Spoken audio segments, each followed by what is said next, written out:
അറിയിക്കുകയാണ്. പ്രിയമുള്ളവരെ, കേരളത്തിന്റെ 14 ജില്ലകളിലും കഴിഞ്ഞ ചില പതിറ്റാണ്ടുകളായിട്ട് സഞ്ചരിച്ച് നമ്മുടെ സമൂഹം നേരിട്ടുകൊണ്ടിരിക്കുന്ന ഓരോ പ്രശ്നങ്ങളെയും ചൂണ്ടിക്കാണിച്ച് മനുഷ്യന്റെ ജീവിതത്തിന്റെ അകത്ത് മനുഷ്യൻ അഭിമുഖീകരിച്ചു കൊണ്ടിരിക്കുന്ന പ്രശ്നങ്ങളെ ചൂണ്ടിക്കാണിച്ചുകൊണ്ട് അതിന്റെ പരിഹാരം എവിടെ, എന്താണ് ജീവിതത്തിന്റെ സമൂലമായ ഒരു മാറ്റത്തിന്റെ അടിസ്ഥാനം എന്നുള്ള എല്ലാമുള്ള സന്ദേശങ്ങളെ നമ്മുടെ ഈ കൊച്ചു കേരളത്തോട് പലപ്പോഴും ഞങ്ങൾക്ക് വിളിച്ചു പറയുവാൻ സാധിച്ചു എന്നുള്ളത് അഭിമാനകരമായ ഒരു കാര്യം തന്നെയാണ്. ഇന്ന് പ്രഭാതം മുതൽ പത്തനംതിട്ടയിൽ കടമ്മനിട്ടയുടെ വിവിധ പ്രദേശങ്ങളെയൊക്കെയായിട്ട് നിങ്ങളുമായിട്ട് ഈ സന്ദേശവുമായിട്ട് നിൽക്കുമ്പോൾ ഞങ്ങൾക്ക് വളരെ ചാരിതാർത്ഥ്യമുണ്ട്. വളരെ അനുഗ്രഹീതമായ മലയോരങ്ങളും മലയിടുക്കുകളും അരുവികളും പുഴകളും ഒക്കെയായിട്ട് പ്രകൃതിയുടെ ആശിഷം ഏറ്റുവാങ്ങിയ, അനുഗ്രഹം ഏറ്റുവാങ്ങിയ ഒരു മനോഹാരിതയേറിയ ഒരു ജില്ലയാണ് പത്തനംതിട്ട ജില്ല എന്ന് പറയുന്നത്. കേരളത്തിന്റെ അകത്ത് ഏറ്റവും നല്ല ശുദ്ധവായു എവിടെ ലഭിക്കുമെന്ന് ചോദിച്ചാൽ പോലും ഒറ്റവാക്കത് പത്തനംതിട്ട ജില്ല എന്ന് തന്നെയാണ്. പക്ഷേ നമ്മുടെ ഈ കൊച്ചു കേരളത്തിന്റെ ഇന്നയുടെ ഈ സമകാലിക ലോകത്തേക്ക് നമ്മളൊന്ന് തിരിഞ്ഞു നോക്കുമ്പോൾ നമുക്ക് ദിനംതോറും പത്രമാധ്യമങ്ങൾക്കകത്തുകൂടി കാണുവാൻ കഴിയുന്ന, നവമാധ്യമങ്ങൾക്കകത്തുകൂടി നമുക്ക് കാണുവാൻ കഴിയുന്ന, നമ്മുടെ മനസ്സിന്റെ മനസാക്ഷിയെ മരവിപ്പിക്കുന്ന വിവിധ ഇനം കാര്യങ്ങൾ തന്നെ നമ്മളെ വല്ലാണ്ട് അസ്വസ്ഥപ്പെടുത്തുന്നുണ്ട്. പ്രിയമുള്ളവരെ, നമ്മുടെ ഈ കൊച്ചു കേരളം അനുഗ്രഹീതമായ നാടാണ്. കവിവരന്മാർ തൻ തൂലിക ചലിപ്പിച്ചപ്പോൾ അതിൽ നിന്ന് അടർന്നു വീണ കവിതാ ശകലങ്ങളൊക്കെ നമ്മൾ അഭിമാനത്തോടുകൂടി നെഞ്ചിലേറ്റിയ ഒരു കൂട്ടം സമൂഹമാണ്. ഭാരതം എന്ന് കേട്ടാൽ അഭിമാനപൂരിതമാകണം അന്തരംഗം, കേരളം എന്ന് കേട്ടാലോ തിളയ്ക്കണം ചുടുചോര നമുക്ക് ഞരമ്പുകളിൽ എന്നൊക്കെ കവിവരന്മാർ എഴുതി വെച്ചത് നമ്മുടെ ഈ കൊച്ചു കേരളത്തിന്റെ മനോഹരിതയെ നോക്കിക്കണ്ടുകൊണ്ട് തന്നെയാണ്. നമ്മുടെ കൊച്ചു കേരളത്തിലേക്ക് നോക്കുമ്പോൾ ഭാരതത്തിന്റെ വടക്കേ അറ്റത്ത് സ്ഥിതി ചെയ്യുന്ന 38,863 ചതുരശ്ര കിലോമീറ്ററുകൾ വിസ്തൃതിയിൽ നീണ്ടു നിവർന്നു കിടക്കുന്ന നമ്മുടെ കൊച്ചു കേരളം വടക്ക് സഖ്യപർവ്വതവും ഇങ്ങു പടിഞ്ഞാറ് അറബിക്കടലുമൊക്കെയായിട്ട് അനുഗ്രഹീതമായ ഭൂനിരപ്പുകളുള്ള ഭൂതല പശ്ചാത്തലങ്ങളുടെ നമ്മുടെ കൊച്ചു കേരളം, മലനാടും ഇടനാടും കടൽ മക്കളുടെ തീരപ്രദേശവും സമതലങ്ങളും അങ്ങനെ എണ്ണിയാൽ പറഞ്ഞു തീരാത്ത ഭൂവിശേഷതയുള്ള നമ്മുടെ കൊച്ചു കേരളം, അതിരപ്പള്ളിയും മൂന്നാറും ആലപ്പുഴയും കുട്ടനാടും കുമരകവും കേരളത്തിന്റെ മനോഹാരിതകളും സൗന്ദര്യങ്ങളും വിനോദസഞ്ചാര കേന്ദ്രങ്ങളും അതിശിരാ കേന്ദ്രങ്ങളും ഒക്കെ എത്രയെത്ര വർണ്ണിച്ചാലും നമുക്ക് മതിവരാത്തത് തന്നെയാണ്. കേരളത്തിന്റെ അഭിമാനം അങ്ങ് വാനോളം ഉയർന്നു നിൽക്കുന്ന, ലോകത്തിൽ തന്നെ യശസ്സുയർത്തിപ്പിടിക്കുന്ന, വളരെ അഭിമാനം കൊള്ളുവാനുള്ളൊരു നാട് തന്നെയാണ് നമ്മുടെ കൊച്ചു കേരളം എന്ന് പറയുന്നത്. വൈദേശിക രാജ്യങ്ങളിൽ നിന്ന് പോലും നമ്മുടെ കേരളത്തിന്റെ അകത്തേക്ക് വിനോദസഞ്ചാരികൾ കടന്നു വരുമ്പോൾ അവരുടെ മനസ്സിന്റെ അകത്ത് ആദ്യം ഓടിയെത്തുന്ന ഒരു വാക്ക് ഇതാണ്: ദൈവത്തിന്റെ സ്വന്തം നാടെന്ന കേരളം. പക്ഷേ ഇന്നയുടെ മാത്രയിലേക്ക് നമ്മളൊന്ന് തിരിഞ്ഞു നോക്കിക്കഴിയുമ്പോൾ, ഈ സമകാലിക ലോകത്തിന്റെ അകത്തേക്ക് നമ്മളൊന്ന് തിരിഞ്ഞു നോക്കിക്കഴിയുമ്പോൾ നമ്മുടെ കൊച്ചു കേരളത്തിന്റെ സൗന്ദര്യത്തെയും നമ്മുടെ കൊച്ചു കേരളത്തിന്റെ അഭിമാനത്തെയും എല്ലാം താറുമാറാക്കിക്കൊണ്ട് നമ്മുടെ സമൂഹത്തിന്റെ അകത്ത് നടമാടിക്കൊണ്ടിരിക്കുന്ന അക്രമങ്ങളും അനീതികളും ഉച്ചനീചത്വങ്ങളും ഒക്കെ നമ്മുടെ മനസ്സിനെ വല്ലാണ്ട് അലട്ടുന്നത് തന്നെയാണ്. ഉമ്മറപ്പടികയിരുന്നു കൊണ്ട് ഒരു ഗ്ലാസ് കട്ടൻ ചായയും കുടിച്ച് മംഗളവും മനോരമയും മാതൃഭൂമിയും ദേശാഭിമാനിയും ദീപികയും ഒക്കെ നമ്മൾ പരിശോധിക്കുമ്പോൾ നമ്മുടെ ഹൃദയത്തെ പലപ്പോഴും അത് മുറിപ്പെടുത്തുന്നുണ്ട്. കാരണം ഇന്നയുടെ ഈ മാതൃകയിൽ നമ്മുടെ ഉമ്മറപ്പടിക്കകത്ത് വന്നു വീഴുന്ന പത്രത്താളുകൾക്കകത്ത് നമ്മൾ ദിനംതോറും കാണുന്ന വാർത്തകൾ അക്രമത്തിന്റെയും അനീതിയുടെയും കൊലപാതകത്തിന്റെയും ഉച്ചനീചത്തിന്റെയും ഒക്കെ വലിയൊരു പട്ടിക തന്നെ നമുക്ക് കാണുവാൻ കഴിയുന്നതാണ്. അങ്ങനെ സൗന്ദര്യത്തിലും സാമുദായിക, സാമൂഹിക, രാഷ്ട്രീയ പശ്ചാത്തലത്തിലുമൊക്കെ ഉയർന്ന് അതിന്റെ യശസ് ഉയർത്തിപ്പിടിച്ചു നിൽക്കുന്ന കൊച്ചു കേരളത്തിന്റെ ഒരു വശം അവിടെ നിൽക്കുമ്പോൾ തന്നെ മറുവശത്തേക്ക് ഒന്ന് മടങ്ങി തിരിഞ്ഞ് നമ്മൾ നോക്കുമ്പോൾ കാണുവാൻ കഴിയുന്നത് നമ്മൾ ഉയർത്തിപ്പിടിക്കുന്ന യശസ്സിന്റെ അപ്പുറമായിട്ട് നമ്മുടെ കേരളത്തെ, നമ്മുടെ ഈ കൊച്ചു കേരളത്തെ നശിപ്പിച്ചുകൊണ്ടിരിക്കുന്ന വലിയ അക്രമങ്ങളുടെയും അനീതിയുടെയും ഒക്കെ വാർത്തകൾ തന്നെയാണ്. നമ്മുടെ കൊച്ചു കുഞ്ഞുങ്ങളെ നമ്മൾ പഠനത്തിനു വേണ്ടിയൊക്കെ കലാലയങ്ങളിലേക്ക് മടങ്ങിവിട്ടു. പക്ഷേ കലാലയ ജീവിതത്തിന്റെ അകത്തേക്ക് നമ്മൾ വളരെ സ്വപ്നത്തോടുകൂടിയും പ്രതീക്ഷകളോടൊക്കെ കൂടിയും നിറപ്പകിട്ടാർന്ന വസ്ത്രങ്ങളൊക്കെ ധരിപ്പിച്ച് പുത്തൻ ബാഗും പുത്തൻ കൊടയും പുത്തൻ ഷൂസും ഒക്കെ ധരിപ്പിച്ച് പറഞ്ഞയക്കുന്ന നമ്മുടെ കൊച്ചുബാല്യങ്ങൾ എന്നാൽ ചില നാളുകൾക്കപ്പുറമായിട്ട് അവരുടെ ജീവിതത്തിന്റെ അകത്ത് കടന്നുകൂടുന്ന മദ്യം, മയക്കുമരുന്ന്, ലഹരി തുടങ്ങിയ അവരുടെ ബാല്യകാലത്തിന്റെ സ്വപ്നങ്ങളെ തച്ചുടച്ചു കളയുന്ന മാഫിയകൾ അവരുടെ ജീവിതത്തിന്റെ അകത്ത് കടന്നു കയറി അവരുടെ ജീവിതത്തെ തന്നെ നശിപ്പിച്ചുകൊണ്ടിരിക്കുന്ന, ഭാവിയുടെ സ്വപ്നങ്ങളെ തന്നെ നശിപ്പിച്ചുകൊണ്ടിരിക്കുന്ന വല്ലാത്തൊരു കാലത്തിന്റെ അകത്തേക്ക് നമ്മുടെ ഈ കൊച്ചു കേരളവും വന്നെത്തി നിൽക്കുന്നു എന്ന് പറയുന്നതിൽ വളരെ സങ്കടമുണ്ട് പ്രിയമുള്ളവരെ. വിദ്യാഭ്യാസ സ്ഥാപനങ്ങൾക്ക് അടുത്ത് നിലകൊള്ളുന്ന കടകളുടെ മുൻപിൽ എഴുതി വെച്ചിരിക്കുന്ന ബോർഡുകൾ വായിക്കുമ്പോൾ അത് ഇപ്രകാരമാണ്: 18 വയസ്സിൽ താഴെ പ്രായമുള്ളവർക്ക് പുകയില വസ്തുക്കൾ നൽകി കൊടുക്കുന്നതല്ല, പക്ഷേ അവരെ വേട്ടയാടുവാൻ, അവരെ നശിപ്പിച്ചു കളയുവാൻ, അവരെ ലക്ഷ്യം വെച്ചുകൊണ്ട് അനേകം ലഹരി ലോബികൾ തന്നെ പിന്നാമ്പുറങ്ങളിൽ, പിന്നണികളിൽ പ്രവർത്തിക്കുന്നതൊക്കെ നമുക്ക് ഇന്നയുടെ നവമാധ്യമങ്ങൾക്കകത്തുകൂടി നോക്കുമ്പോൾ കാണുവാൻ കഴിയുന്ന ഒരു കാര്യം തന്നെയാണ്. മദ്യപിച്ച് മതോന്മത്തനായി സിന്തറ്റിക് ലഹരികൾ പോലുള്ള രാസവസ്തുക്കളൊക്കെ ഉപയോഗിച്ച് സ്വന്തം അപ്പനെയും അമ്മയെയും, ജന്മം കൊടുത്ത അപ്പനെയും അമ്മയെയും മറന്നുകളഞ്ഞ് സ്വന്തം സഹോദരനെയും സഹോദരിയെയും തിരിച്ചറിയാതെ സ്വന്തം ഭാര്യയെ പോലും കൂട്ടുകാരന്റെ മുമ്പിൽ കാഴ്ചവെക്കുന്ന ഒരു കാലഘട്ടത്തിന്റെ അകത്തേക്ക് നമ്മുടെ ഈ കൊച്ചു കേരളം അതമ്പതിച്ചു കഴിഞ്ഞു. എന്താണ് ഇവിടെ? രാഷ്ട്രീയ, മത, സാമുദായിക സംഹിതകൾ ഇല്ലാത്തത് കൊണ്ടാണോ? നമുക്ക് നല്ലൊരു നീതിപീഠമില്ലേ? നല്ലൊരു നീതിന്യായ കോടതിയില്ലേ? രാവെന്നും പകലെന്നുമില്ലാതെ കേരളത്തിന്റെ സമാധാന അന്തരീക്ഷം നിലനിർത്തുവാൻ വേണ്ടി അഹോരാത്രം പണിയെടുക്കുന്ന പോലീസ് ഉദ്യോഗസ്ഥരില്ലേ? രോഗം വന്നാൽ ചികിത്സിക്കുവാൻ വേണ്ടി നല്ല മൾട്ടി ലെവൽ ഹോസ്പിറ്റലുകളില്ലേ? അതിന്റെ അകത്ത് ഉന്നത വിദ്യാഭ്യാസമുള്ള, ഉന്നത കഴിവുള്ള ഡോക്ടർമാരില്ലേ? എന്തിനേറെ പറയണം, ആശുപത്രിയുടെ വരാന്തയ്ക്കകത്ത് നമ്മൾ കയറി ചെല്ലുമ്പോൾ സ്നേഹത്തോടും ആദരവോടും കൂടി നമ്മളെ ചേർത്ത് പിടിച്ചിട്ട് നമ്മുടെ അസുഖം എന്താണെന്ന് ചോദിച്ചറിഞ്ഞ് നമ്മളെ പരിചരിക്കുവാൻ ഭൂമിയിലെ മാലാകമാർ എന്ന് വിളിക്കപ്പെടുന്ന നേഴ്സുമാരില്ലേ?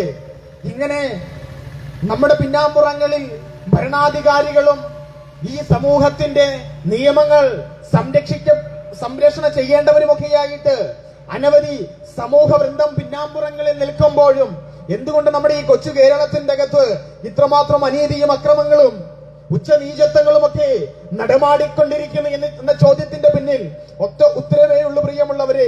അതാണ് മനുഷ്യന്റെ ജീവിതത്തിന്റെ അകത്ത് നടമാടിക്കൊണ്ടിരിക്കുന്ന, മനുഷ്യനെ മുച്ചോട് മുടിച്ചുകൊണ്ടിരിക്കുന്ന, മനുഷ്യനെ അധാർമികതയിൽ നിന്ന് അധാർമികതയിലേക്കും ഇരുളിൽ നിന്ന് കൊടും ഇരുട്ടിലേക്കും തള്ളിയിട്ടുകൊണ്ടിരിക്കുന്ന പാപമെന്നുള്ളത്.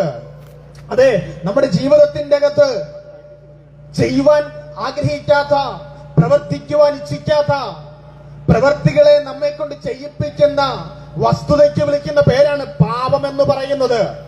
ഞങ്ങളെപ്പോലുള്ള പ്രഭാഷകന്മാർ, ഞങ്ങളെപ്പോലുള്ള വ്യക്തികൾ പലപ്പോഴും ജയിലുകളൊക്കെ സന്ദർശിക്കുമ്പോൾ ഈ ജയിൽ സന്ദർശന വേളയിൽ ഞങ്ങളോട് അവിടെയുള്ള വ്യക്തികൾ പ്രതികളായിട്ട് ശിക്ഷയ്ക്ക് വിധിക്കപ്പെട്ടിരിക്കുന്നവർ പറയുന്നൊരു കാര്യമുണ്ട്: ഞങ്ങൾ അറിഞ്ഞുകൊണ്ട് ചെയ്തതല്ല, ഒരു അസുലഭ മുഹൂർത്തത്തിന്റെ അകത്ത് ഒരു കൈപ്പിഴ വന്നുപോയി, മദ്യപിച്ച് മതോന്മത്തനായിപ്പോൾ മദ്യത്തിന്റെ ആസക്തി ഞങ്ങൾ സിരയ്ക്കകത്തേക്ക് ഒന്ന് കത്തിപ്പടർന്ന് കയറിയപ്പോൾ ഞങ്ങൾ അറിയാതെ സ്വന്തം ഭാര്യയുടെ കഴുത്തിന് കത്തിവെച്ചുപോയി, സ്വന്തം മകന്റെ നെഞ്ചിലേക്ക് കടാര കുത്തിയിറക്കിപ്പോയി, സ്വന്തം ഭാര്യയെ കൊന്നുകളഞ്ഞുപോയി, സ്വന്തം പിതാവിനെയും മാതാവിനെയും വകവരുത്തിപ്പോയി. ഇതൊന്നും ഞങ്ങൾ ഇച്ഛിച്ചുകൊണ്ട് ചെയ്തതല്ല, പക്ഷേ ഇച്ഛിക്കാതെയാണ് ഞങ്ങൾ ചെയ്തു പോയത്. ഇനി ഇതിൽ നിന്ന് ഞങ്ങൾക്ക് പുറത്തു വരുവാൻ കഴിയത്തില്ല എന്ന് പറഞ്ഞ് അവർ നെഞ്ചത്തടിച്ചുകൊണ്ട് കരയുന്നതായ അവസ്ഥകൾ പലപ്പോഴും ഞങ്ങളുടെ സഹയാത്രികർ ഇപ്രകാരം വിസിറ്റിംഗ് ഒക്കെ ചെയ്യുമ്പോൾ കാണുവാൻ കഴിഞ്ഞൊരു കാര്യം തന്നെയാണ്. അങ്ങനെയെങ്കിൽ പ്രിയമുള്ളവരെ, നമ്മുടെ ജീവിതത്തിന്റെ അകത്ത്, നമ്മുടെ വ്യക്തി ജീവിതത്തിന്റെ അകത്താകട്ടെ, കുടുംബജീവിതത്തിന്റെ അകത്താകട്ടെ, നമ്മളെ മുച്ചോട് മുടിച്ചു കളയുന്ന, നമ്മെ പാപത്തിൽ നിന്ന് പാപത്തിലേക്കും അധാർമികതയിൽ നിന്നും അധാർമികതയിലേക്കും ഇരുട്ടിൽ നിന്നും ഇരുട്ടിലേക്കും തള്ളിക്കളയുന്ന ഒരു വസ്തുത തന്നെയാണ് പാപം എന്ന് പറയുന്നത്. വിശുദ്ധ വേദപുസ്തകം പരിശോധിക്കുമ്പോൾ വിശുദ്ധ വേദപുസ്തകത്തിന്റെ അകത്ത് പറയുന്ന ഒരു കാര്യം പ്രകാരമാണ്: എനിക്ക് നന്മ ചെയ്യുവാൻ ആഗ്രഹമുണ്ട്, പക്ഷേ ഇച്ഛിക്കാത്ത തിന്മയത്ര ഞാൻ പ്രവർത്തിക്കുന്നത്. വിശുദ്ധ വേദപുസ്തകം ഇപ്രകാരം രേഖപ്പെടുത്തിയിരിക്കുമ്പോൾ പ്രിയമുള്ളവരെ, നമ്മുടെ ജീവിതത്തിന്റെ അകത്ത് ഒരു വ്യക്തിയും ജനിക്കുന്നത് പാപിയായിട്ട് ജീവിക്കുവാൻ ഇഷ്ടപ്പെട്ടുകൊണ്ടല്ല, ഒരു വ്യക്തിയും ജീവിക്കുന്നത് പാപിയായിട്ട് നടക്കുവാൻ ഇഷ്ടപ്പെട്ടുകൊണ്ടല്ല, കൊലപാതകയായിട്ട് മാറുവാൻ ഇഷ്ടപ്പെട്ടുകൊണ്ടല്ല, മദ്യപാനിയായിട്ട് മാറുവാൻ പറയുന്ന ജഡത്തിൽ വ്യാപരിക്കുന്ന പാപം ഒന്ന് തന്നെയാണ് മനുഷ്യനെ കൊടും കുറ്റവാളിയും ക്രിമിനലുകളും ഒക്കെ ഏറ്റി മാറ്റുന്നത്. പ്രിയരെ, നമ്മുടെ ജീവിതത്തിന്റെ അകത്ത് ഈ പാപത്തിന്റെ പരിഹാരം വരാത്ത കാലത്തോളം സമൂഹത്തിന്റെ അകത്ത് ഒരു ധാർമ്മികനായിട്ട് മനുഷ്യന് ജീവിക്കാൻ കഴിയാത്തൊരു കാലഘട്ടം നമ്മുടെ മുമ്പിൽ വരച്ചു കാണിച്ചിരിക്കുകയാണ്. പ്രിയമുള്ളവരെ, വിശുദ്ധ വേദപുസ്തകത്തിന്റെ അടിസ്ഥാനത്തിൽ പാപത്തെക്കുറിച്ചും പാപമോചനത്തെക്കുറിച്ചും സമാധാനത്തെക്കുറിച്ചും സന്തോഷത്തെക്കുറിച്ചും സമൂഹത്തിൽ നേരിട്ടുകൊണ്ടിരിക്കുന്ന ധാർമ്മികതകൾ പ്രവർത്തനങ്ങൾ കരുതി വരുത്തുന്നതിനെ കുറിച്ചുമൊക്കെ ഞങ്ങൾ സമൂഹത്തിന്റെ ഈ തെരുക്കോടുകളിൽ ഇറങ്ങി നിന്നുകൊണ്ട് പ്രസംഗിക്കുമ്പോൾ നിങ്ങൾ ഞങ്ങളോട് മുഖത്തേക്ക് വിരൽച്ചുകൊണ്ട് ചോദിക്കുന്ന ഒരു ചോദ്യമുണ്ട്.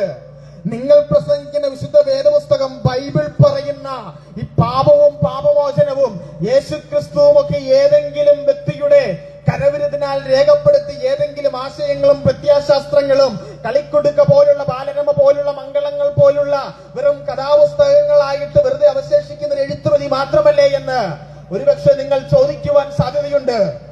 പ്രിയരെ, നിങ്ങൾ തിരിച്ചറിയേണ്ട ഒരു കാര്യമുണ്ട്. മംഗളവും മാതൃഭൂമിയും മാനമംഗളവും മനോരമയും പോലെ വെറും ഒരു കഥാപുസ്തകമായിട്ട് അവശേഷിക്കുന്ന ഒരു പുസ്തകമല്ല വിശുദ്ധ വേദപുസ്തകം എന്ന് പറയുന്നത്. ഈ വിശുദ്ധ വേദപുസ്തകത്തിന് ചില ആധികാരികതകളുണ്ട്. ഈ വിശുദ്ധ വേദപുസ്തകത്തിന് ചില നിസ്തുല്യതകളുണ്ട്. എന്താണ് ആ നിസ്തുല്യത എന്ന് ചോദിച്ചു കഴിഞ്ഞാൽ, ഈ വേദപുസ്തകം എഴുതി തീർത്തത് ഒരു വ്യക്തിയെ കൊണ്ടല്ല. നമുക്കറിയാം, നമ്മുടെ സമൂഹത്തിന്റെ അകത്തേക്ക് നമ്മളത് തിരിഞ്ഞു നോക്കുമ്പോൾ MD വാസുദേവൻ നായരും മാധവിക്കുട്ടിയും വൈക്കം മുഹമ്മദ് ബഷീറും കടമ്പനിട്ട് രാമകൃഷ്ണനും ഇങ്ങനെ എണ്ണമറ്റ എഴുത്തുകാരുള്ള ഒരു സമൂഹമാണ് നമ്മുടെ കൊച്ചു കേരളം എന്ന് പറയുന്നത്. പക്ഷേ അവരുടെ എഴുത്തുകളും അവരുടെ കൃതികളും ഒക്കെ ഒരു കാലഘട്ടത്തിൽ അവർ എഴുതി തീർക്കുകയും പിന്നീട് ഈ കാലത്തിന്റെ യവനികയിൽ അവർ മൺമറയപ്പെട്ടു പോവുകയും ചെയ്തപ്പോൾ ഞങ്ങൾ പ്രസംഗിക്കുന്ന ഈ വിശുദ്ധ വേദപുസ്തകം ഉണ്ടല്ലോ, ഈ വിശുദ്ധ വേദപുസ്തകം ഏതെങ്കിലും ഒരു വ്യക്തിയുടെ കരവിരുദ്ധനാൽ കരം ചലിപ്പിച്ചപ്പോൾ തൂലികയ്ക്കകത്തും നടന്നു വീണ എന്തെങ്കിലും ഒരു കെട്ടുകഥയുടെ ഒരു നോവലിന്റെ ഒരു ശകലമല്ല, മറിച്ച് ഈ വിശുദ്ധ വേദപുസ്തകത്തിന്റെ അകത്ത് എഴുത്തുകാരെ എന്ന് പരിശോധിക്കുമ്പോൾ 40-ൽ പരം എഴുത്തുകാരെ നമുക്ക് കാണുവാൻ കഴിയുന്നുണ്ട്. രാജതന്ത്രജ്ഞന്മാരും പ്രവാചകന്മാരും ആട്ടിടയന്മാരും മുക്കുവന്മാരും ചുങ്കക്കാരും തുടങ്ങി വിദ്യാസമ്പന്നരും വിദ്യാഹീനരുമായ 40-ൽ പരം എഴുത്തുകാർ. രാജകൊട്ടാരം, കൽത്തുറങ്ക്, കാരാഗ്രഹം, കപ്പൽ യാത്ര, പത്മോസ് എന്ന ദ്വീപ സമൂഹത്തിന്റെ ഏകാന്ത പ്രദേശങ്ങൾ, ഇങ്ങനെ ഏഷ്യ, ആഫ്രിക്ക, യൂറോപ്പ് എന്നീ 3 ഭൂഖണ്ഡങ്ങൾക്കകത്തിരുന്നു കൊണ്ട് 40-ൽ പരം എഴുത്തുകാർ 1600-ൽ പരം വർഷങ്ങളെടുത്ത് എഴുതി തീർത്ത ഒരു വിശുദ്ധ ഗ്രന്ഥമുണ്ടെങ്കിൽ ആ വിശുദ്ധ ഗ്രന്ഥത്തിന്റെ പേരെത്ര? പ്രിയമുള്ളവരെ, ഞങ്ങൾ ഈ ഉച്ചഭാഷണയിൽ കൂടി വിളിച്ചു പറയുന്ന വിശുദ്ധ വേദപുസ്തകം എന്ന് പറയുന്നത്. അതുകൊണ്ട് തന്നെയാണ് ഈ ഉച്ചഭാഷണയിൽ കൂടെ ഈ വിശുദ്ധ വേദപുസ്തകത്തിന്റെ നിസ്തുല്യതയെ നിങ്ങളുടെ മുമ്പിൽ ഞങ്ങൾ വരച്ചു കാണിക്കുന്നത്. ഈ വിശുദ്ധ വേദപുസ്തകത്തിന്റെ എഴുത്തുകാരന്മാർ 40-ൽ പരം എഴുത്തുകാരന്മാർ വിവിധ ഭൂഖണ്ഡങ്ങൾക്കകത്തിരുന്നു കൊണ്ട് വിശുദ്ധ വേദപുസ്തകം എഴുതി തീർക്കുമ്പോൾ ആദിയോടന്തം ഈ വിശുദ്ധ വേദപുസ്തകം ഒന്ന് പരിശോധിക്കുമ്പോൾ ഈ എഴുത്തുകാരന്മാർ പരസ്പരം കണ്ട എഴുത്തുകാരന്മാരല്ല. ഈ എഴുത്തുകാരന്മാർ പരസ്പരം അറിയുന്ന എഴുത്തുകാരന്മാരല്ല. പക്ഷേ 66 പുസ്തകങ്ങൾ അടങ്ങുന്ന വിശുദ്ധ വേദപുസ്തകം ഒന്ന് പരിശോധിക്കുമ്പോൾ, ആദിയോടന്തം പരിശോധിക്കുമ്പോൾ വാക്കിനാകട്ടെ, ആശയങ്ങൾക്കാകട്ടെ, ആവിർഭാവങ്ങൾക്കാകട്ടെ യാതൊരു വിധത്തിലുള്ള അക്ഷര പെശകുകളോ ആശയത്തിന്റെ പെശകുകളോ ഇല്ലാതെ എഴുതി തീർത്തൊരു ആധികാരിക ഗ്രന്ഥം ഇഹത്തിൽ അവശേഷിക്കുന്നുണ്ടെങ്കിൽ ആ വിശുദ്ധ ഗ്രന്ഥത്തിന്റെ പേരത്രേ ഞങ്ങൾ പ്രസംഗിക്കുന്ന ആ വിശുദ്ധ വേദപുസ്തകം എന്ന് പറയുന്നത്. ആ വിശുദ്ധ വേദപുസ്തകം പഠിപ്പിക്കുന്ന ഒരു കാര്യമുണ്ട്: മനുഷ്യൻ പാപിയാണ്. അപ്പോൾ ചോദിക്കും, എങ്ങനെ മനുഷ്യൻ പാപിയാണെന്ന് സ്ഥാപിക്കുവാൻ കഴിയും? ഏദൻ പൂങ്കാവനത്തിന്റെ അകത്ത് ദൈവവുമായുള്ള ബന്ധത്തിന്റെ അകത്തുനിന്ന് പാപം ചെയ്ത് ദൈവവുമായുള്ള ബന്ധം വിട്ടുമാറിയ മനുഷ്യൻ ദൈവവുമായുള്ള കൂട്ടായ്മയ്ക്കകത്ത് നിന്ന് ആ കൂട്ടായ്മ വിട്ട് പുറത്തു വന്നു മനുഷ്യൻ. വിശുദ്ധ വേദപുസ്തകത്തിന്റെ അകത്ത് 1-ാം പുസ്തകം രേഖപ്പെടുത്തി മനുഷ്യൻ പാപിയാണ്.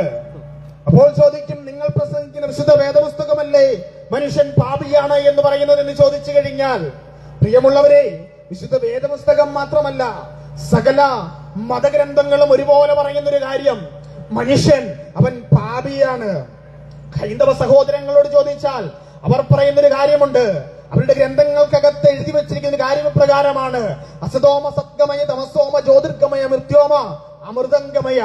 അസത്യത്തിൽ നിന്ന് തന്നെ സത്യത്തിലേക്കും, ഇരുളിൽ നിന്ന് തന്നെ വെളിച്ചത്തിലേക്കും, മരണത്തിൽ നിന്ന് തന്നെ നിത്യജീവങ്കനിലേക്കും ആർ നയിക്കുമെന്നൊരു ചോദ്യം അവിടെ കാണുവാൻ കഴിയുന്നുണ്ട്. എന്തിനേറെ പറയും, ഇസ്ലാമിക സഹോദരങ്ങളോട് ചോദിച്ചാൽ അവർ പറയും, ഖുറാന്റെ അകത്ത് സൂറ 47 ആയത്ത് 19 അകത്ത് അവിടേക്കും രേഖപ്പെടുത്തിയിരിക്കുന്നു നീതിന്റെ പാപത്തിന്റെ പരിഹാരം തേടുക എന്ന്. അപ്പോൾ സകല ഗ്രന്ഥങ്ങളും ഒരുപോലെ അടിവരയിട്ട് അച്ചട്ടായിട്ട് അവതരിപ്പിച്ച ഒരേ ഒരു കാര്യപ്രകാരമാണ് മനുഷ്യൻ പാപിയാണ്. മനുഷ്യന്റെ പാപത്തിന് പരിഹാരം വരാതെ അവന്റെ ജീവിതത്തിന്റെ അകത്ത് അവൻ അഭിമുഖീകരിച്ചു കൊണ്ടിരിക്കുന്ന അവന്റെ പ്രശ്നങ്ങൾക്ക് പരിഹാരം വരത്തില്ല. അവന്റെ നഷ്ടപ്പെട്ടു പോയ സമാധാനം തിരിച്ചെടുക്കുവാൻ കഴിയത്തില്ല എന്ന് സകല ഗ്രന്ഥങ്ങളും ഒരുപോലെ രേഖപ്പെടുത്തുന്നു. കവിവരന്മാർ ഇപ്രകാരം രേഖപ്പെടുത്തി, പാപമില്ല നരനിങ്ങ പൂതല് ശിശുവിനുമുണ്ടല്ലോ കോപശീലം.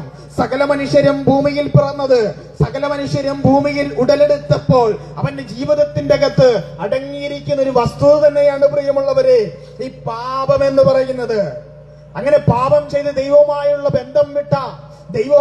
ബന്ധം വിട്ട് മാറിയ മനുഷ്യൻ കാലാകാലങ്ങളിലായി നൂറ്റാണ്ടുകളായിട്ട് ദൈവത്തോട് ചോദിക്കുന്ന ഒരു കാര്യമുണ്ട്, ദൈവമേ, ദൈവവുമായുള്ള ബന്ധത്തിലേക്ക് എനിക്ക് എപ്പോൾ കടന്നു വരാൻ കഴിയും? ദൈവവുമായുള്ള ബന്ധം പുനഃസ്ഥാപിക്കുവാൻ എന്റെ ഈ പാപത്തിന്റെ പരിഹാരം ഞാൻ എവിടെ വരുത്തുമെന്ന് ചോദിച്ചുകൊണ്ട് കർമ്മങ്ങളും യാഗങ്ങളും ബലികളും ഒക്കെ മനുഷ്യൻ നടത്തുവാൻ തുടങ്ങിയിട്ട് കാലങ്ങൾ അനേകമായില്ലേ പ്രിയമുള്ളവരെ? നരബലിയും മൃഗബലിയും ഒക്കെ നടത്തി രക്തച്ചൊരിച്ചിലുകളൊക്കെ നടത്തിയിട്ട് വർഷം തോറും പുണ്യതീർത്ഥാടന സ്ഥലങ്ങളൊക്കെ സന്ദർശിച്ചിട്ടും മനുഷ്യന്റെ ഹൃദയത്തിന്റെ അകത്ത് അവശേഷിക്കുന്ന ഒറ്റ ചോദ്യമേയുള്ളൂ, എന്റെ പാപത്തിന് പരിഹാരം കണ്ടെത്തുവാൻ കഴിഞ്ഞുവോ? എന്റെ പാപത്തിന് യഥാർത്ഥമായ ഒരു പരിഹാരം കണ്ടെത്തുവാൻ കഴിഞ്ഞുവോ എന്നുള്ള ചോദ്യം ഇന്നും മനുഷ്യന്റെ ജീവിതത്തിന്റെ അകത്ത് ഹൃദയത്തിന്റെ അകത്ത് ഇപ്പോഴും ഇങ്ങനെ അലതള്ളിക്കൊണ്ടിരിക്കുമ്പോൾ പ്രിയമുള്ളവരെ, ഞങ്ങൾ ഇന്ന് ഈ പ്രഭാതത്തിങ്കൽ നിങ്ങളുടെ മുമ്പിൽ ഒരു വ്യക്തി പ്രഭാവത്തെ അവതരിപ്പിക്കുവാൻ ആഗ്രഹിക്കുകയാണ്. സകല മതങ്ങളും സകല മാർഗങ്ങളും ഒരുപോലെ മനുഷ്യൻ പാപിയാണ്, പാപത്തിന്റെ പരിഹാരത്തിന് വേണ്ടി രക്തച്ചൊരിച്ചിലുകൾ നടത്തണമെന്ന് പറയുമ്പോൾ രക്തം ചൊരിഞ്ഞിട്ടല്ലാതെ പാപവിമോചനമില്ല എന്ന് സകല ഗ്രന്ഥങ്ങളും ഒരുപോലെ അടിവരയിട്ട് അച്ചട്ടായി പറയുമ്പോൾ ഞങ്ങൾ പ്രസംഗിക്കുന്ന വിശുദ്ധ വേദപുസ്തകത്തിന്റെ അകത്ത് അവിടെ പരിശോധിക്കുമ്പോഴും കാണുന്ന ഒരു കാര്യം പ്രകാരമാണ്, മനുഷ്യൻ പാപിയാണ്, പാപത്തിന്റെ പരിഹാരം വരുത്തുവാൻ വേണ്ടി രക്തം ചൊരിഞ്ഞേ മതിയാകത്തുള്ളൂ. പക്ഷേ അത് അന്യന്റെ കഴുത്തിൽ കത്തിവെച്ചിട്ടോ അന്യന്റെ പള്ളയ്ക്ക് കത്തികുറ്റി കയറ്റിയിട്ടോ നരബലി നടത്തിയിട്ടും മൃഗബലി നടത്തിയിട്ടുമല്ല, മരിച്ച് ഒരുവന്റെ യാഗം സകല പാപത്തിനും പരിഹാരത്തിന് കാരണമായി എന്ന് എഴുതി വെച്ചിരിക്കുന്ന ഒരു ഗ്രന്ഥമുണ്ടെങ്കിൽ ആ ഗ്രന്ഥത്തിന്റെ പേരത്രേ വിശുദ്ധ വേദപുസ്തകം എന്ന് പറയുന്നത്. വിശുദ്ധ വേദപുസ്തകം നമ്മളൊന്ന് പരിശോധിക്കുമ്പോൾ പാപത്തിന്റെ പരിഹാരം വരുത്തുവാൻ വേണ്ടി, ദൈവവുമായുള്ള കൂട്ടായ്മ മനുഷ്യന് നൽകിത്തരുവാൻ വേണ്ടി, സമാധാനം ജീവിതത്തിന്റെ അകത്ത് മനുഷ്യന് നൽകിത്തരുവാൻ വേണ്ടി ഇന്നേക്ക് 2025 വർഷങ്ങൾക്കപ്പുറമായിട്ട് ഒരുവൻ ഭൂമിയിലേക്ക് പിറവിയെടുത്തു. പർവ്വതങ്ങളും ചുണ്ണാമ്പുകല്ലുകളും നിറയപ്പെട്ട പാലസ്തീനിന്റെ പച്ചമണ്ണിൽ ഒരുവൻ പിറവിയെടുത്തു. അവന്റെ പേരത്രേ ഞങ്ങൾ ഈ ഉച്ചഭാഷയിൽ കൂടി വിളിച്ചു പറയുന്ന കർത്താവായ യേശു ക്രിസ്തുവെന്ന്. ആ യേശു ക്രിസ്തുവിന്റെ സന്ദേശം മാത്രമാണ്, ആ യേശു ക്രിസ്തുവിന്റെ സുവിശേഷം മാത്രമാണ്, ആ യേശു ക്രിസ്തുവിൽ കൂടെ മാത്രമാണ് പ്രിയമുള്ളവരെ നമ്മുടെ ജീവിതത്തിന്റെ അകത്ത് സമാധാനം കൈവരിക്കുവാൻ കഴിയത്തുള്ളൂ. ആ യേശു ക്രിസ്തുവിൽ കൂടി മാത്രമാണ് പ്രിയമുള്ളവരെ നമ്മുടെ ജീവിതത്തിന്റെ അകത്ത് പാപമോചനം കൈവരിക്കുവാൻ കഴിയത്തുള്ളൂ. മനുഷ്യന്റെ പാപത്തിന്റെ പരിഹാരത്തിന് വേണ്ടി സ്വർഗാദി സ്വർഗങ്ങളെ വിട്ട് ഭൂമിയിലേക്ക് ഇറങ്ങി വന്ന് വേഷത്തിൽ മനുഷ്യനായിട്ട് ഇറങ്ങി വന്ന ഒരു വ്യക്തി പ്രഭാവമുണ്ടെങ്കിൽ അവന്റെ പേരത്രേ ഞങ്ങൾ പ്രസംഗിക്കുന്ന നസ്രേത്തുകാരനായ യേശു ക്രിസ്തുവെന്ന്. പലരും പാപത്തെ നീക്കുവാൻ വേണ്ടി പാപിയെ നിഗ്രഹിച്ചു പോയെന്ന് പലപ്പോഴും വായിച്ചും കേട്ടുപറഞ്ഞപ്പോഴും പാപിയെ നിഗ്രഹിക്കുവാനല്ലാതെ പാപിയെ സ്നേഹിച്ചിട്ട് പാപത്തെ വെറുത്ത് ഭൂമുഖത്തേക്ക് അവതരിച്ചു വന്ന ഒരു വ്യക്തിപ്രഭാവമുണ്ട്. ആ വ്യക്തിപ്രഭാവത്തിന്റെ പേരത്രേ ഞങ്ങൾ പ്രസംഗിക്കുന്ന കർത്താവായ യേശു ക്രിസ്തുവെന്ന്. യേശു ക്രിസ്തു ഒരിക്കൽ പറഞ്ഞൊരു കാര്യപ്രകാരമാണ്, ഞാൻ ഭൂമിയിൽ കടന്നു വന്നത് പാപികളെ നിഗ്രഹിക്കുവാൻ വേണ്ടിയല്ല, പാപികളെ സ്നേഹിക്കുവാൻ വേണ്ടിയാണ്. പാപികളെ നിഗ്രഹിക്കുവാൻ വേണ്ടി പലരും വന്നുവെന്ന് പലരും പറഞ്ഞപ്പോൾ പാപിയെ സ്നേഹിക്കുവാൻ വേണ്ടി ഭൂപരപ്പിൽ ഇറങ്ങി വന്ന ഒരേ ഒരു വ്യക്തിപ്രഭാവമുണ്ടെങ്കിൽ ആ വ്യക്തിപ്രഭാവത്തിന്റെ പേരാണ് ഞങ്ങൾ പ്രസംഗിക്കുന്ന യേശു ക്രിസ്തുവെന്ന്. യേശു ക്രിസ്തുവിൽ കൂടെ മാത്രമേ പ്രിയമുള്ളവരെ എനിക്കും നിങ്ങൾക്കും പാപവിമോചനമുള്ളൂ. യേശു ക്രിസ്തുവിൽ കൂടി മാത്രമേ ഏതൊരു വ്യക്തിക്കും സമാധാനം കണ്ടെത്തുവാൻ കഴിയത്തുള്ളൂ.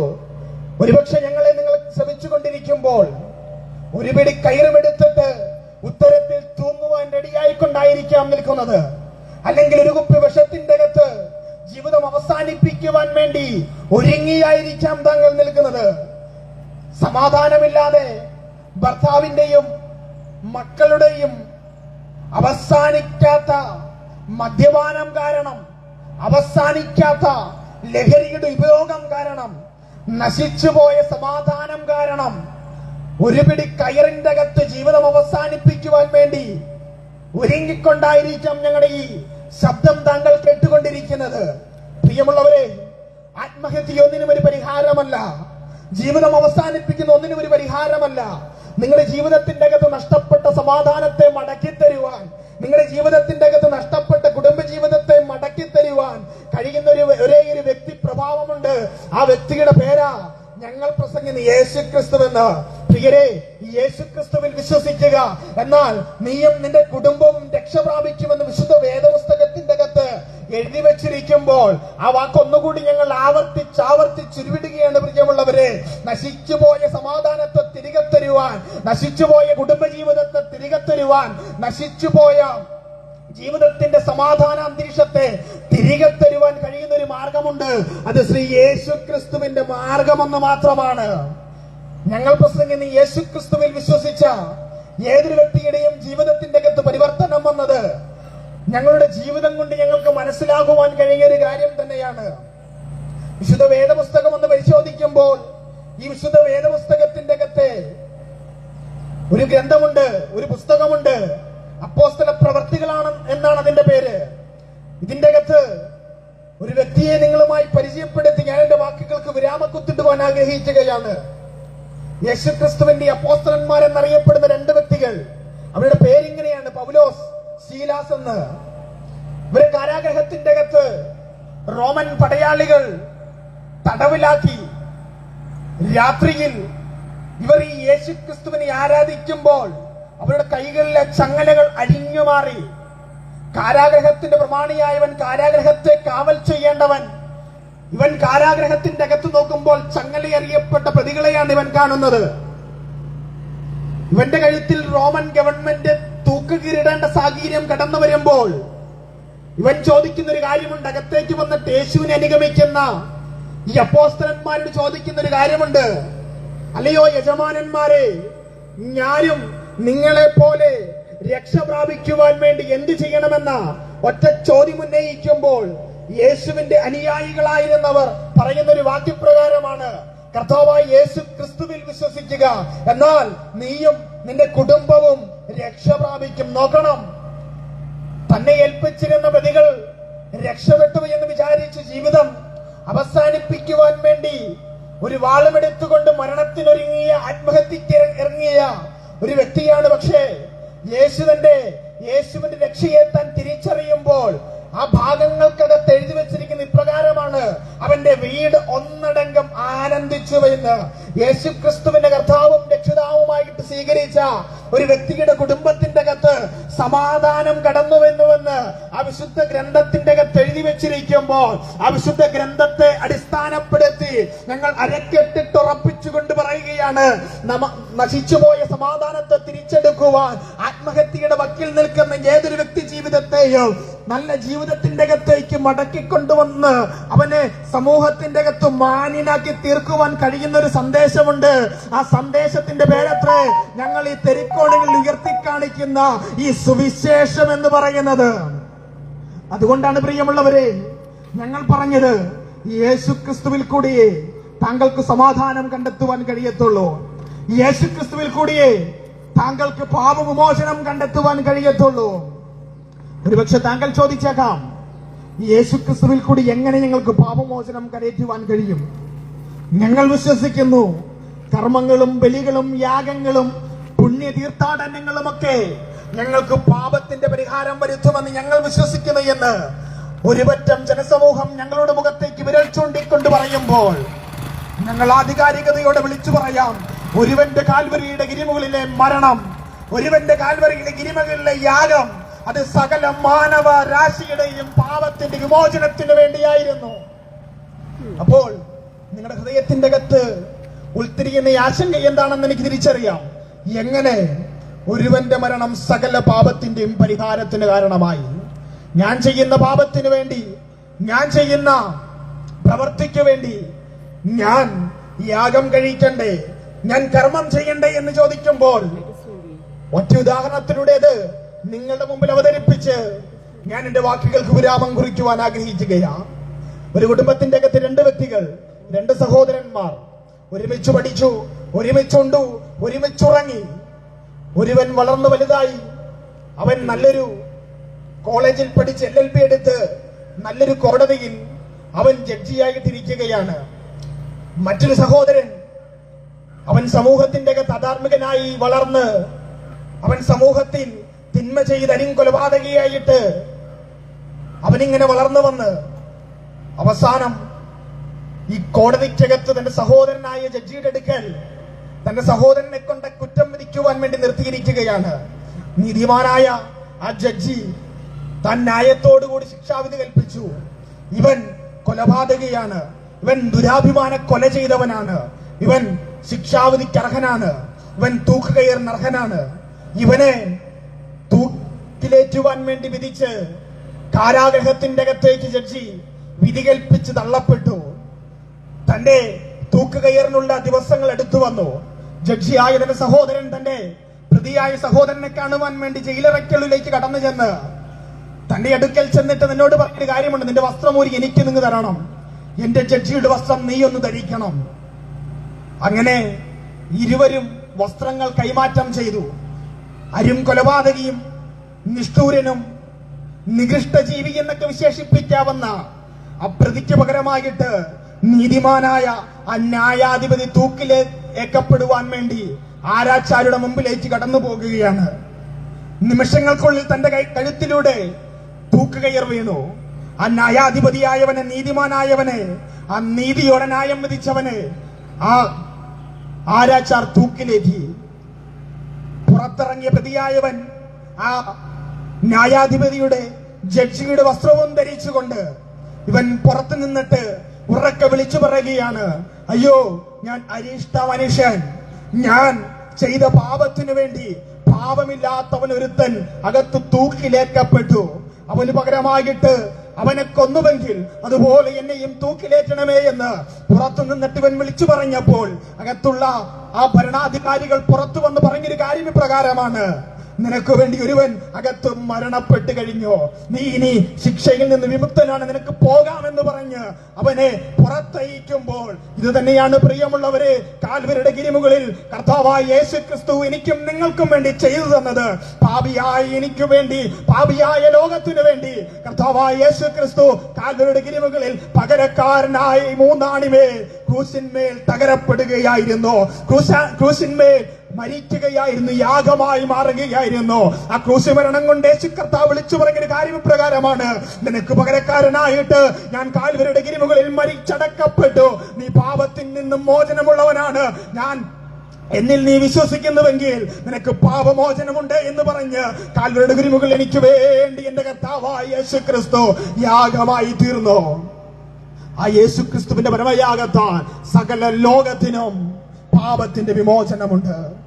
കാൽവരിയുടെ ഗിരിമുകളിൽ ക്രൂശിക്കപ്പെട്ട് അടക്കപ്പെട്ട് മൂന്നാം ദിവസം ഉയർത്തെഴുന്നേറ്റ് ലോകത്തിന്റെ മുമ്പിൽ, ചരിത്രത്തിന്റെ മുമ്പിൽ തന്നെ സാക്ഷ്യം വഹിപ്പിച്ചിട്ട് സ്വർഗാരോഹണം ചെയ്ത കർത്താവായ യേശു ക്രിസ്തു വിളിച്ചു പറഞ്ഞ കാര്യം പ്രകാരമാണ്, മറ്റൊരു തല്ലും രക്ഷയില്ല, നാം രക്ഷിക്കപ്പെടുവാൻ ആകാശത്തിന്റെ കീഴിൽ നൽകപ്പെട്ട ഒരു നാമവുമില്ല യേശു ക്രിസ്തുവിന്റെ നാമമല്ലാതെ എന്ന് വിളിച്ചോതിയ ഒരേ ഒരു കർത്താവിൽ ഇന്ന് പകലിൽ താങ്കളും വിശ്വസിക്കുവാൻ തയ്യാറാകുന്നുവെങ്കിൽ പ്രിയമുള്ളവരെ, താങ്കൾക്കും പാപവിമോചനമുണ്ട്, താങ്കൾക്കും കുടുംബത്തിന്റെ അകത്ത് സമാധാനമുണ്ട്.